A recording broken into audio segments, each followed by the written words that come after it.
So one day I was sitting at home, just chilling, scrolling on my timeline. And I came across this video about a dude who took some lives. So I sat there and listened to this man being interviewed, sitting behind thick glass in an orange jumpsuit. And he sat there with a smile plastered on his face, telling his story of trying to make a come up. Armed with his weapon, he set out to rob someone. Walked up on some randoms, they didn't have any cash, so pow to the head. Now you know they dead, and you know what he said? That he didn't give a damn that they had just bled. I sat there disgusted, amazed that this man had no remorse. And at that very moment, while the killer was being interviewed, the two innocent victims were being laid to rest, and I could just picture their families mourning, dressed in their best, enduring the type of pain that makes you clutch your chest.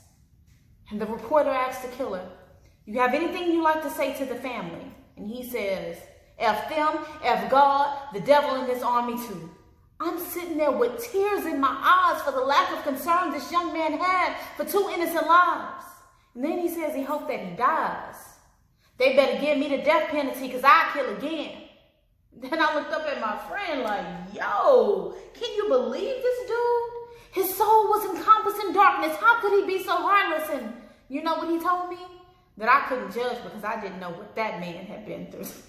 You better take that only God can judge me stuff somewhere else. Tell that to the two men who are now in a disposition of permanent rest. I couldn't get it off my mind how easily someone could take lives. I literally could not believe how he talked about murdering with such ease. This killer deserved to die. He was sick. He was trash. Put him in the chamber and turn up the gas. Give him the death penalty for his lack of empathy. I mean, this man had no feelings, no regard for a human life.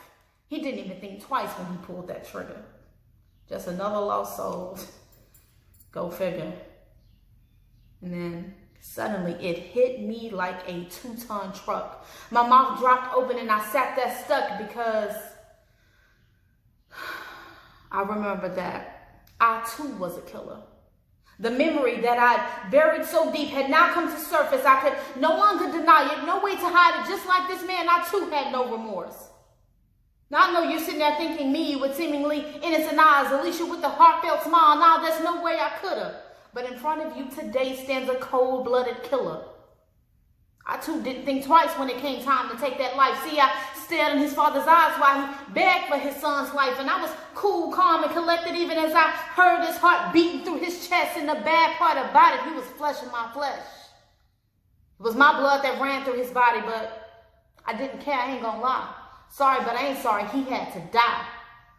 Now, some might argue that he wasn't an actual life, but how can you kill something if that something's not alive? See, we love to talk about genocide and black-on-black crime, when statistically we are the main ones taking black-on-black lives. See, the world calls it abortion, but God said it's murder, and no, my God does not condemn. But make no mistake about it, the shed of innocent blood is definitely a sin. That same blood now stains the picture-perfect dreams of those that would never be seen, their voices never heard, diseases never cured, the answer to a question, solution to a problem, destiny's child never born. Perhaps because a woman was scorned, or maybe a family that was torn, or in my case, I was just too broke for my son to be born. Yeah, I heard the debate about what if she was raped, but let me tell you this, God makes no mistakes. He can take that tragedy and give you a blessing so great. See, he wouldn't give you that seed and then leave you in need. As for me, I can't go back in time and give birth to what's mine, but I can school you on how this world will fool you into a mind that's asleep and a body that's defiled, because now you think it's normal for you to kill your own child. And it's funny that the same ones that's out here hollering and shouting pro-choice are the same ones with lungs and air that gives them that very opinion to voice. Listen, I know I'm probably not the only one in these views that's a killer, and you don't have to admit it. That's cool. But before you judge someone for taking innocent lives, just remember that you too could be a killer in disguise.